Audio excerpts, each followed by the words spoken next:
몇 번 혈압을 쟀을 때는 정상이었거든요. 또 혈압이 높게 나왔어요. 고혈압인 걸까요? 왜 잴 때마다 다른 거죠? 둘 다 가짜 혈압입니다.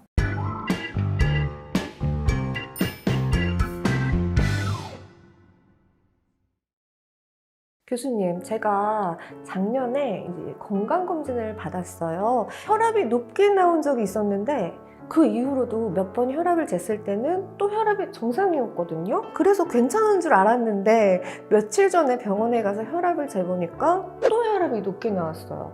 저 고혈압인 걸까요? 왜 잴 때마다 다른 거죠? 근데 그러한 경우가 종종 있습니다. 집에서 쟀을 때는 정상인데 병원에서 혈압을 재면은 굉장히 높게 나오는 경우가 실제로 있죠. 그런 경우를 백의고혈압 혹은 백이성 고혈압이다 라고 얘기합니다.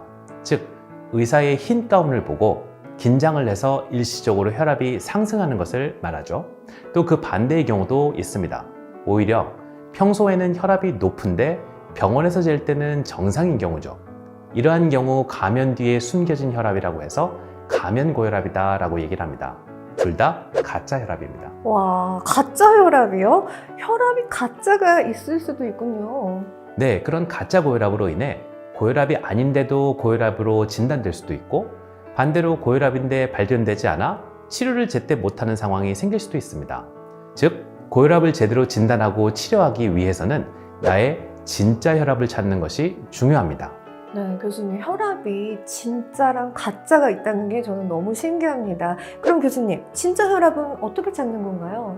바로 가정 혈압을 통해서 내 진짜 혈압을 찾을 수가 있습니다. 가정 혈압 측정이라면 집에서 혈압을 잰다는 것 같은데 맞나요? 네, 맞습니다. 보통 환자분들께서는 병원에서 의사가 측정을 해주는 혈압이 좀 더 정확할 것이다 라고 생각하시는데, 오히려 평상시 가정에서 정기적인 혈압 측정을 통해서 나의 진짜 혈압을 찾을 수가 있습니다. 여러 번 측정한 혈압 수치의 평균값을 보면 일시적으로 나타나는 가짜 혈압을 걸러낼 수 있는 거죠.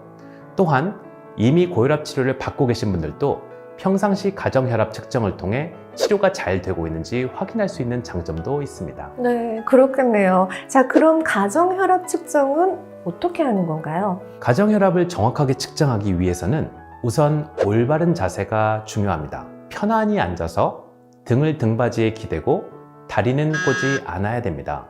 측정 시기는 아침에 2번, 저녁에 2번 측정하는 것을 추천하는데, 특히 아침에는 기상 후 1시간 내에 화장실을 다녀온 후 안정된 상태에서, 그리고 식사 전, 약물 복용 전에 하는 것을 추천합니다.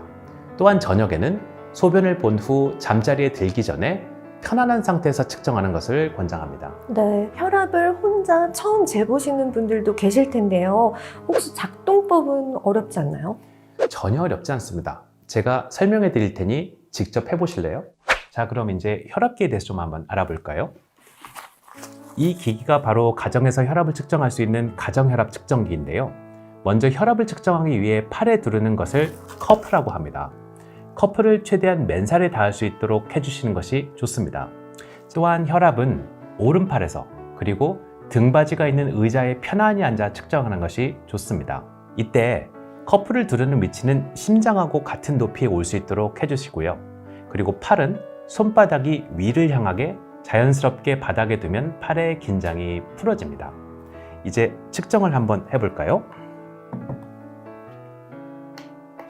혈압을 측정하는 동안에는 팔을 움직이시면 안 됩니다.